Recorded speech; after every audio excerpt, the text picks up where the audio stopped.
सर्वप्रथम वंदन करेल महाराष्ट्राची आणबाण शान आणि माझे वडील किशोर राजे सर यांना वंदन करतो। सोबतच आपले सर्वांचे ग्रेट गॉडफादर मिस्टर प्रवीणजी चंदन सर यांनाही मी वंदन करतो। मित्रांनो, आज या बिझनेस मध्ये नेक्स्ट जनरेशन सुनबाई जर कुठं बघायला मिळाली असेल तर ऑल ओव्हर इंडिया मध्ये फक्त आणि फक्त महाराष्ट्र मध्ये बघायला मिळू शकतं। मित्रांनो, खरं आहे की नाही?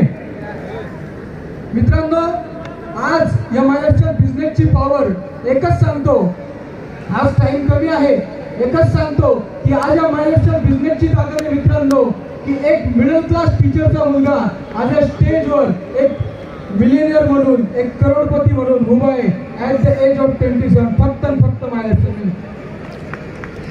मित्रांनो, जाता जाता एकच सांगेल, तू जमी पैदा कर, तू आसमां पैदा कर, तू जमी पैदा कर, तू आसमां पैदा कर, मांगने से कुछ नहीं मिलता, तू अपने आप में विश्वास पैदा कर। Thank you. जय हिंद, जय महाराष्ट्र। Thank you.